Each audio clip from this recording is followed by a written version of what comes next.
గర్భం దాల్చిన స్త్రీకి శ్రీమంతం చేస్తారని మనందరికి తెలుసు. అలాగే మన భారతదేశంలో ఆవుకు కూడా శ్రీమంతం చేస్తారా అనే డౌట్ తో కొంతమంది ఈ వీడియో చూడొచ్చు. ఆవుకు శ్రీమంతం ఏంటి అనే కామెడీగా కూడా ఈ వీడియో చూడొచ్చు. కానీ మన భారతదేశంలో ఆవుని యానిమల్ గా కాదు, అమ్మలా చూస్తారు. అందుకే మన పూర్వీకులు గోమాత అని పిలుస్తారు. ఒక్కసారి ఆలోచించండి, ఒక ఆవు మన ఇంట్లో ఉంటే పాలు కొనుక్కునే పని లేదు, నెయ్యి కొనుక్కునే పని లేదు, పెరుగు కొనుక్కునే పని లేదు. అప్పట్లో ప్రతి ఒక్కళ్ళ ఇంట్లో ఆవు ఉండేది.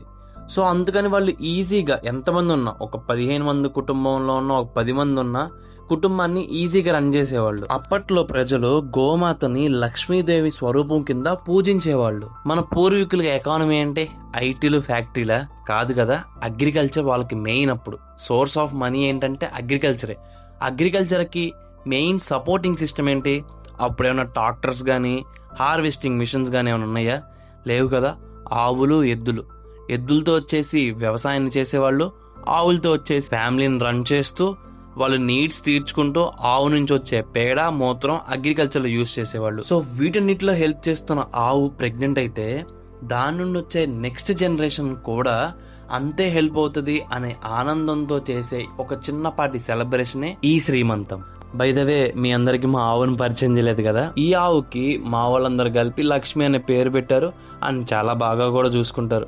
చూస్తున్నారు కదా, శ్రీమంతం కూడా చేస్తున్నారు. ఒక ఉమెన్ ప్రెగ్నెన్సీలో వచ్చినప్పుడు శ్రీమంతం ఎందుకు చేస్తారు?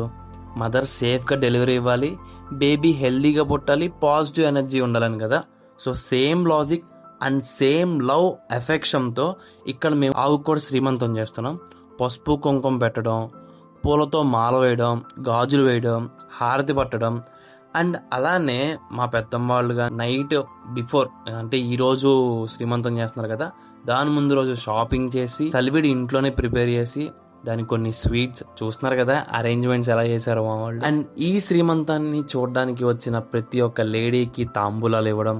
సో ఇవన్నీ మన నైబర్స్తో మనం మంచి ఫ్రెండ్షిప్గా ఉండడానికి అండ్ అలానే మన ఫ్యూచర్ జనరేషన్కి, అంటే ఇప్పుడు నాకు మొన్నటి వరకు తెలియదు ఆవుకు శ్రీమంతం చేస్తారని, ఆ పిల్లలకి మొన్నటి వరకు తెలియదు ఆవుకు శ్రీమంతం చేస్తారని.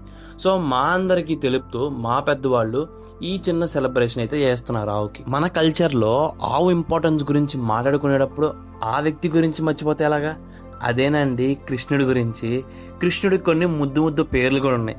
గోవింద, గోపాల అంటే ఆవుని కాపాడేవాడు మరియు ఆవు కాపరి అని అర్థం. విష్ణుమూర్తి 9వ అవతారమైన కృష్ణుడే మనకేమి కావాలనుకున్నా గోమాతని మరియు ప్రకృతిని పూజిస్తే అన్నీ సఫలం అవుతాయి అని చెప్పి, మీ అందరికీ గోవర్ధన్ గిరి స్టోరీ తెలుసు కదా, అదే పర్ఫెక్ట్ ఎగ్జాంపుల్ అన్నమాట. సో ఒక దేవుడే గోమాతని పూజించాలి అని చెప్పిన తర్వాత కూడా మన భారతదేశంలో ఇప్పుడు ఏం జరుగుతుంది?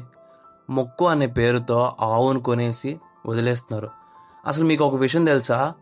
ఆవు గేదెను కంపేర్ చేస్తే గేదె ఎలా ఉన్నా అక్కడున్న గడ్డిని తింటుంది, కానీ ఆవుకి మాత్రం చాలా శుభ్రంగా ఉండాలి అండ్ దాని చుట్టూ నీళ్లు కానీ బురద కానీ అస్సలు ఉండకూడదు. అలా ఉంటే గడ్డి తిందన్నమాట ఆవు. అలాంటి ఆవు ఇప్పుడు బయట ఏం చేస్తుంది? ప్లాస్టిక్ తింటుంది. మీరు రోడ్డు పక్కన వెళ్తుంటే చూసుంటారు, పొట్టలు ఇంత ఉబ్బు ఉంటున్నాయి ఆవులు. దానికి రీజన్ ఏంటి? ప్లాస్టిక్ లోపల పేగుల్లో చుట్టుకుపోయి అలానే ఉంటుంది. ఒకప్పుడు మన భారతదేశంలో ఆవును ఎలా చూసేవాళ్ళం, కానీ ఇప్పుడు సో ఇంకా అలా డీప్గా మాట్లాడుకుంటూ వెళ్తే ఆవు మీద ఇంకెన్ని దారుణాలు జరుగుతున్నాయి. ఎక్కడ ఆవు ఆనందంగా ఉంటుందో అక్కడ లక్ష్మీదేవి కొలువై ఉంటుంది. మీరు ఎప్పుడైనా ఇలాగ శ్రీమంతం చూసారు ఆవుకి? చూస్తే కామెంట్స్లో చెప్పండి. ఆర్ మీకు ఇంకేమైనా ఆవు ఇంపార్టెన్స్ తెలిసినా కామెంట్స్లో చెప్పండి. నాతో పాటు మన ఫ్రెండ్స్ అందరు కూడా తెలుసుకుంటారు. సో ఈ టాపిక్ గురించి మీ అందరికీ ఇలా చెప్పే అవకాశం నాకు ఇచ్చినందుకు గోమాతకి నా 2 చేతులు ఎత్తి నమస్కరిస్తూ సెలవు తీసుకుంటున్నాను.